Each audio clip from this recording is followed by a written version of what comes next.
The umbilical cord is the pipeline, so to speak, between the mother and the baby. It consists of 2 arteries and a vein. It is connected to the placenta. The placenta is the organ that is attached to the mother's uterus that provides nourishment, oxygen, blood flow to the baby. And that is a direct flow between mother and baby. After the birth of a baby from vaginal delivery, we usually put the baby on the mom's belly, and then we clamp the cord in 2 areas, rather close to the baby, and we allow the dad usually to cut the cord at that time. Once that cord is clamped, the amazing factor of events occur within the baby, and that baby no longer is receiving blood flow from the mom. Instead, there are all these little shunts that shut down and open, and the baby's blood supply then becomes its own. And that turns over, and the heart then just beats just like yours and ours in the fashion and in the direction that yours and ours does. We then drain blood from the cord, which is given to the hospital laboratory to do lab work, such as the baby's blood type, the baby's blood count, hemoglobin, hematocrit. They check for thyroid, and any other testing that the hospital routinely does. The nurse then cares for the cord. They put a clamp very close to the baby's umbilicus and then recut it again, keeping this little stub on the baby. Eventually, over time, this dries up and falls off, usually a week or so later, about 10 days after the baby's gone home. That little bit falls off, and we have our, what we call, belly button.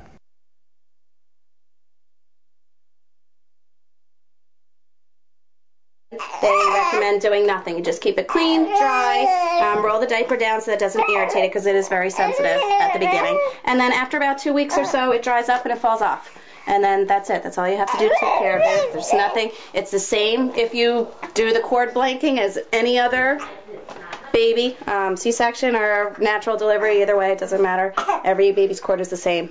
I decided to bank my boy's cord blood the day I was pregnant because 18 years ago I had lost my brother to leukemia.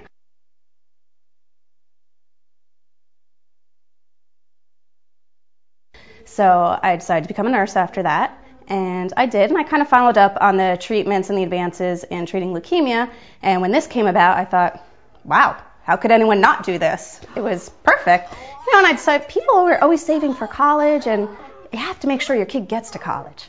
The placenta attached to the cord is the lifeline between mother and baby from the embryologic life all the way through development of an infant and above and beyond it. The stem cells and the cells that are in the placenta and in the umbilical cord are really the building blocks for us, for our future, for the future of humanity, for the future of mankind.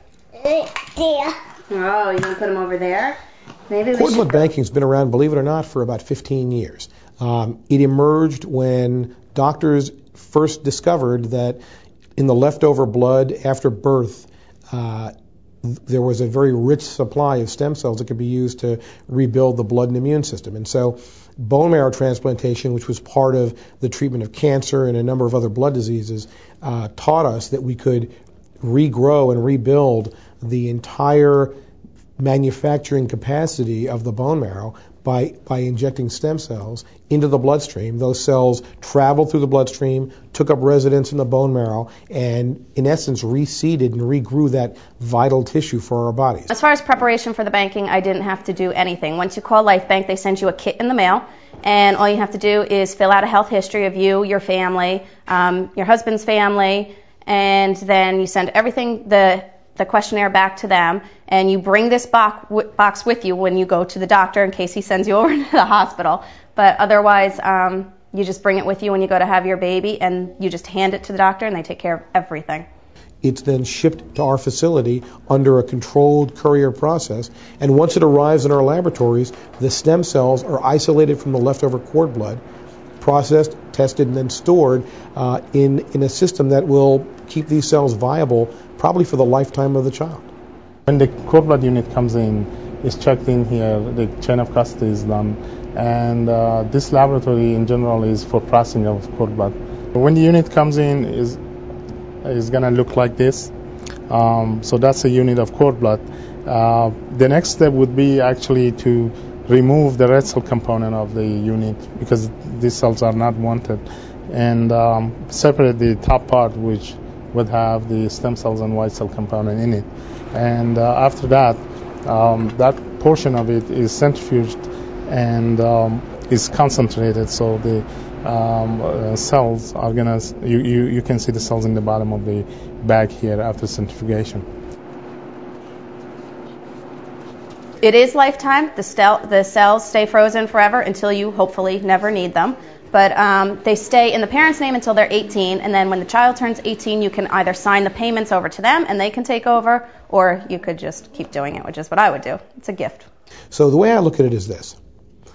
If your child was born with a spare set of lungs or a spare set of kidneys or a spare heart, would you throw that away at the time of birth? Absolutely not.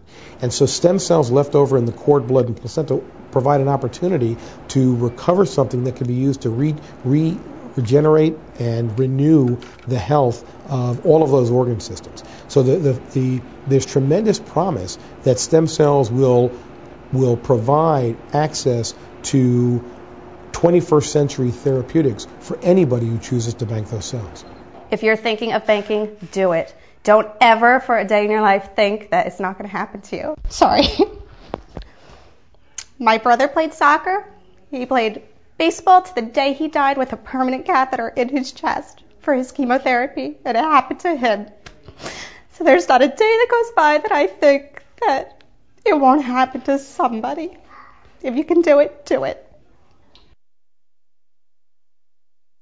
Thank you for watching Parents TV, Our Families, Our Lives.